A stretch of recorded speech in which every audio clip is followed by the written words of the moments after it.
Good morning. It's still just a little bit dark, but the sun is coming up. You know where I'm at. Thanks for being with me. There's some stars that are still being picked up. Let's come back out a little bit. There's like 3 stars right at the top, which is interesting because I cannot see them with my regular eye, with my little eagle eye. It is so peaceful here. I've sat here for a few minutes just enjoying the quiet. Got here early enough to not hear all the traffic. Thank you for being with me this morning. We're going to continue with our chapter 6. There it is.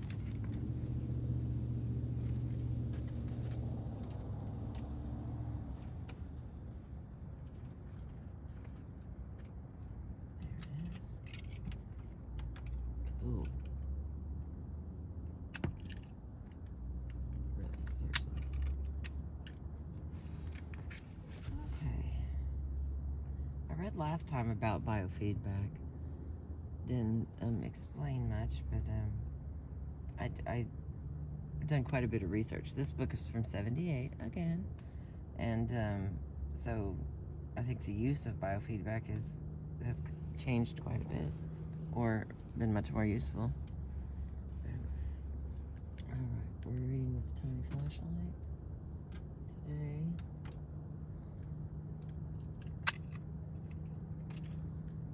All right.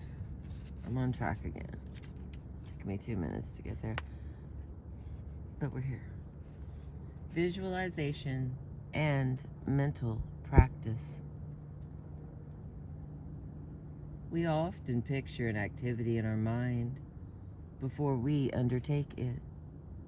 Most of us do this every day, though in a haphazard manner. Reflect for a moment on your own experience.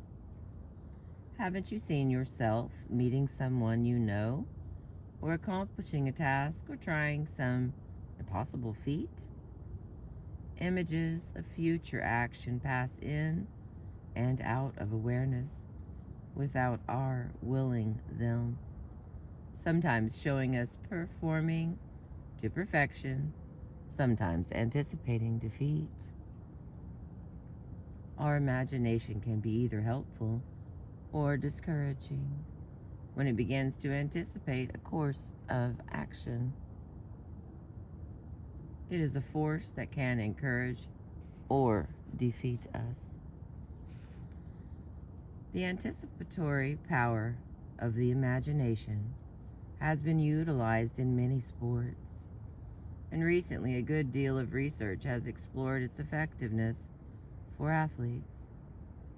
This research has shown that by picturing the successful completion of moves they want to make, athletes can improve their performance, especially if the mental picture is accompanied by physical practice. Merely imagining a good round of golf or a successful race is ineffective without hitting shots or going through the necessary conditioning. In general, the athletes who do best are those who practice both mental and physical techniques.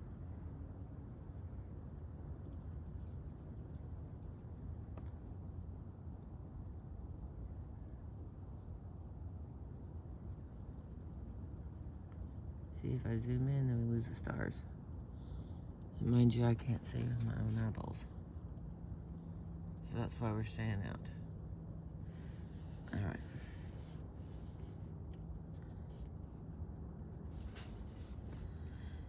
Generally, athletes who are do best practice both physical and mental techniques. Top athletes are good at both mental and physical self-control. Think of Ben Hogan, Jack Nicklaus, Bill Russell, or Arnold Schwarzenegger. Some of these champions have described how they picture the moves they want to make. Jack Nicklaus, for example, claims that hitting good shots depends 10% on his swing, 40% on his setup and stance, and 50% on his mental picture. In his book, Golf My Way, he describes how he visualizes a shot before he makes it.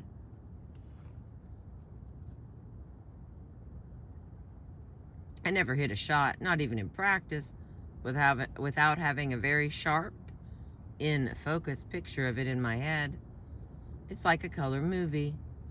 First, I see the ball where I want it to finish, nice and white and sitting up high on the bright green grass.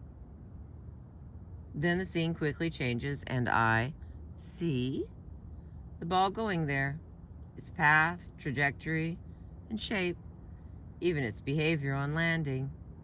Then there is sort of a fade out, and the next scene shows me making the kind of swing that will turn the previous images into reality.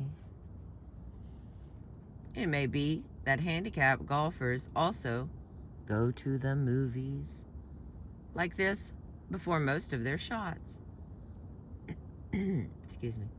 But I somehow doubt it. Maybe, ... they see only pictures of the swing rather than of what it's supposed to achieve. If that's true in your case, then I believe a few moments of movie making might work small miracles in your game. Just make sure your movies show a perfect shot. We don't want any horror films of shots flying into sand or water or out of bounds.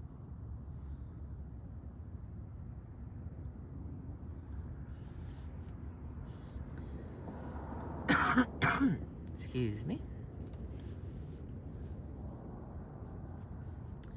In rodeo riding, a sport very different from golf, meditation and visualization have become quite popular in recent years. Champion bronco and bull rider Larry Mahan says, I try to picture a ride in my mind before I get on the bull. Then I try to go by the picture.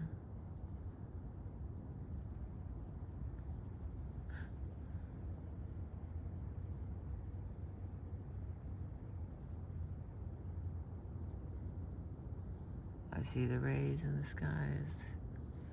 Here she comes. Francis Tarkenton, who has the leading passing statistics in the history of the National Football League, visualizes an upcoming game as follows.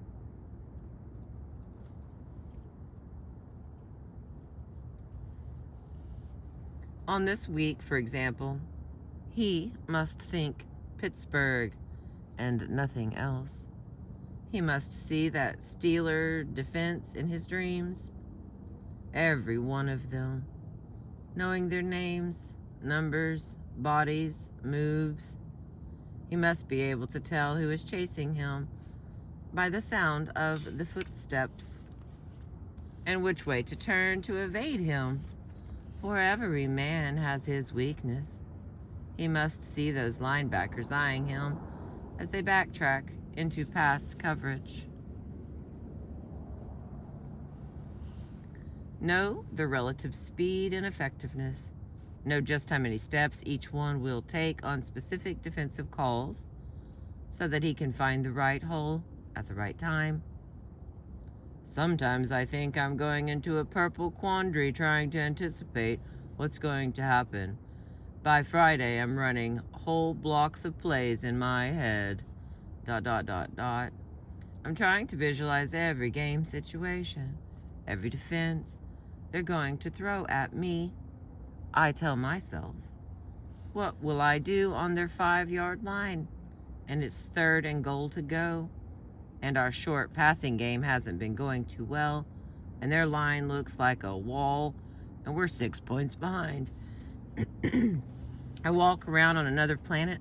And I'm not so much fun to live with.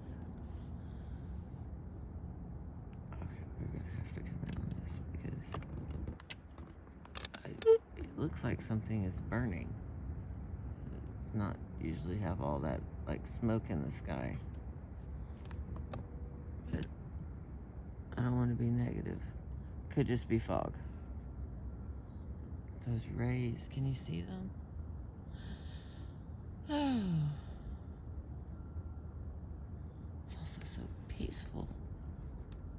I don't know what's different about today. All right. I lost my place. There we are. We're on page 158 of Mind/Body Training. The testimony of research about visualization's effectiveness, combined with these endorsements by sporting champions, makes a strong case for this kind of practice in athletic training. The method is simple in principle. Just picture the move you want to make until you see it clearly. Then imagine how that action would feel. Repeat the procedure until the perfected move comes naturally to you. Then take the image and your feeling for it into physical practice. But a warning here.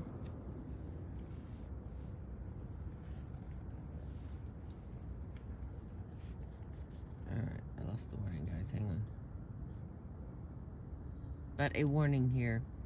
Though practiced images of desired performance can help us, at times they must give way to even better ones that arise spontaneously.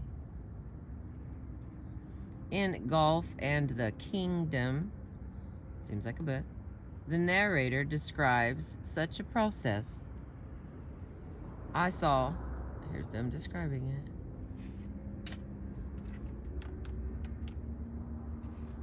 I saw the patch of my ball on the first hole at Burning Bush going down the right side of the fairway with a draw, not down the middle, as I might have seen it.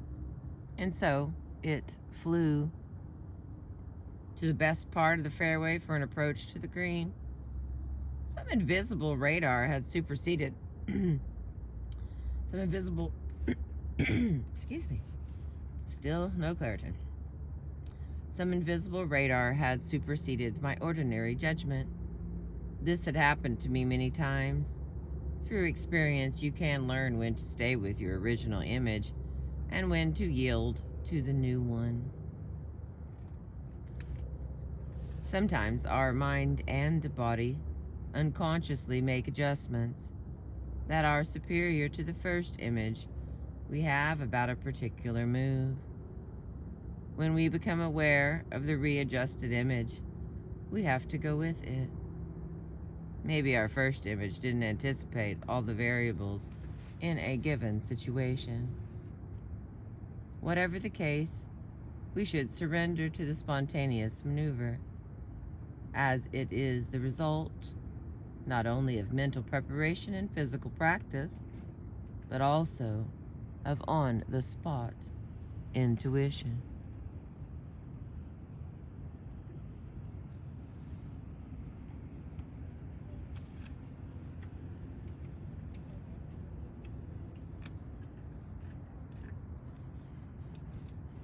There we go. And sometimes images arise that might be trying to deliver a message that goes beyond our sports activity.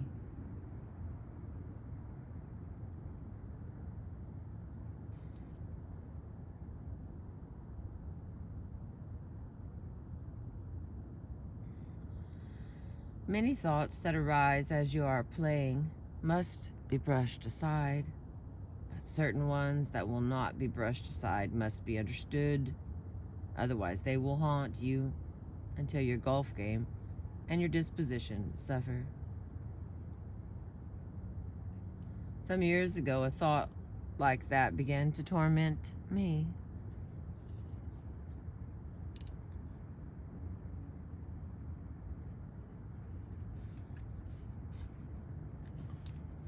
It began entering my mind when I was putting. It said, "You are not lined up straight. Line up again." It occurred to me over and over that the angle of my putter face was slightly askew. I would stand back and try to line up at a better angle, but still the thought was there. I kept coming back through the entire round. When I played again, a week or so later, the same voice began again. "You are not lined up straight. Line up again." It said, creeping into my mind on every green, and eventually, as I was addressing the longer shots, I adjusted and readjusted my stance, waggled the club endlessly. The greens and the fairways began to look like cubist drawings as I surveyed them for a better line. Then it slowly dawned upon me that the thought was coming from some deep recesses of my mind, that it was one of those thoughts Shivas had said I should listen to. What did it have to say? I let it run through my mind after that second round. Let it play itself out. "You are not lined up straight. Line up again."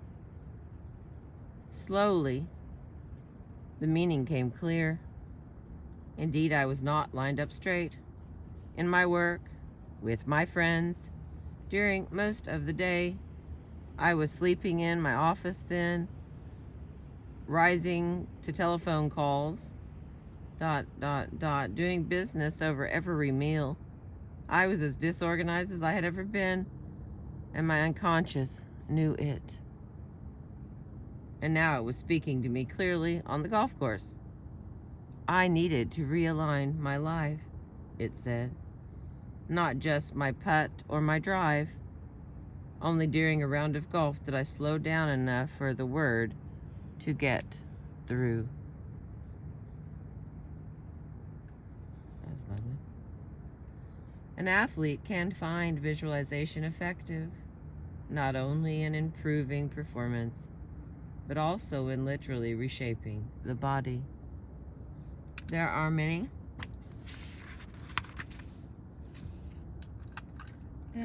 ways, large and small, gross and subtle, in which a body can change in the course of a training routine.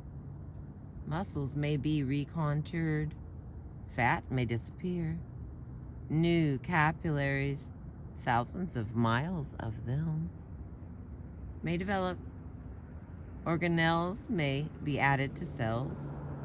Tendons may be stretched and made more flexible. This happens naturally, of course, through the physical exercise the athlete does. Each sport or training regimen determines what the athlete's body will look like, but the process can be aided by suggestion, visualization, and other mental techniques. Bodybuilders use mental imaging to facilitate their physical development. The greatest bodybuilder of the 1970s, Arnold Schwarzenegger, and the 1977 Mr. Olympia, Frank Zane, have said that visualizing a particular muscle's contour somehow speeds the process of acquiring it. A pump when I see the muscle I want, Schwarzenegger told us, is worth 10 with my mind drifting. He talked about sculpting his body in the movie Pumping Iron. He would first plan the kind of physique he wanted, aiming for values like symmetry, definition, and elegance. Then work to achieve the form he wanted. Like a sculptor, he followed his artistic conception, but worked with his own living flesh. First, he saw what he wanted. Then he maintained that image during his workouts. Indeed, during each pump of his muscles. The process began and was maintained by the image of his inner eye.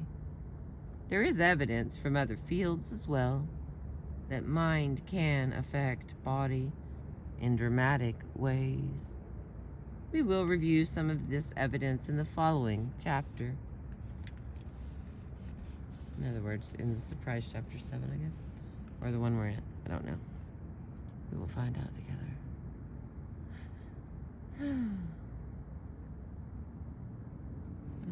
can't see the tops of the buildings.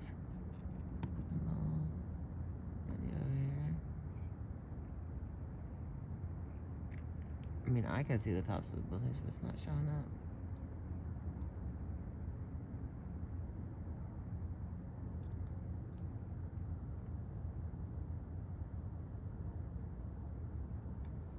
There we go.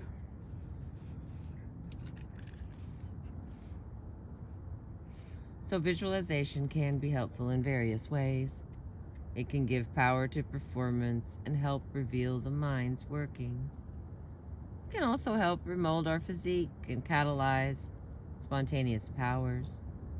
Russian and East German coaches have even incorporated it into rejuvenation exercises. Not much is known about these exercises in the West, but we have learned that it consists of guided visualization after hard practice and competition, in which the athlete imagines his body recovering from the stress it has suffered. At the ESALEN Islan Sports Center, a few program leaders have worked out similar methods, leading participants through meditations after workouts, in which they imagine a healing in their chests, or picture their blood vessels and muscles recuperating, or see various colors entering sore spots to restore vitality. We have encouraged runners to make up their own ways of imagining their bodies healing faster. Generally, such procedures seem to speed recovery from physical stress.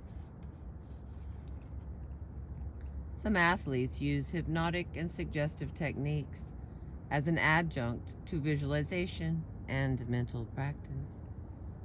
There are more methods of hypnosis than we can usefully summarize here, but in general, hypnosis is used only to support the kind of mental practice we have already described. The hypnotist trainer helps athletes make their own images more vivid and certain. Most coaches and sports psychologists say it is better if the athlete can learn to visualize on his or her own. Hypnosis should lead the player toward an independent ability to imagine desired outcomes without the need of external support. Oh, we didn't get a sun yet, so I'm going to push in some dreaming here. The next little category is dreaming. We are on page 161. Dreaming. Artists, poets, and scientists have often made discoveries in a dream. The same kind of inspiration happens to athletes. Jack Nicklaus once described a dream that helped him recover from a slump in tournament play. Excuse me, here's him describing that. I've been trying everything to find out what has been wrong. It was getting to the place where I figured a 76 was a pretty good round. But last Wednesday night I had a dream, and it was about my golf swing. I was hitting them pretty good in the dream and all. At once I realized I wasn't holding the club the way I have actually been holding it lately. I've been having trouble collapsing my right arm, taking the club head away from the ball, but I was doing it perfectly in my sleep. So when I came to the course yesterday morning, I tried it the way I did in my dream, and it worked. I shot morning. I tried it the way I did in my dream, and I shot a 68 yesterday and a 65 today, and believe me, it's a lot more fun this way. I feel kind of foolish admitting it, but it really happened in a dream. All I had to do was change my grip, just a little. As we have seen, dreams can also carry a message about the future. After his devastating premonition of the fight with Jimmy Doyle, Sugar Ray Robinson said he never again disregarded dreams with warnings. Dreams can also have a positive message. Bruce Jenner told Tony Kornheiser that he used to dream of the Olympics constantly, especially of crossing the finish line victoriously in the 1500 meters at the end of the decathlon. Since winning that event in the 1976 Olympics, he has not had the dream again. We suggest that you can learn from your dreams too. New techniques, perhaps, or situations to avoid. They might deliver new inspirations, perspectives on your sport or on your life in general. All right, I'm gonna stop here and see if I can do a little more for the sun actually comes up. The next one will be Inner Seeing, which I'm kind of excited about. I've been reading the book from Michael Murphy and Rhea A. White, The Psychic Side of Sports. We are in chapter 6. I appreciate you.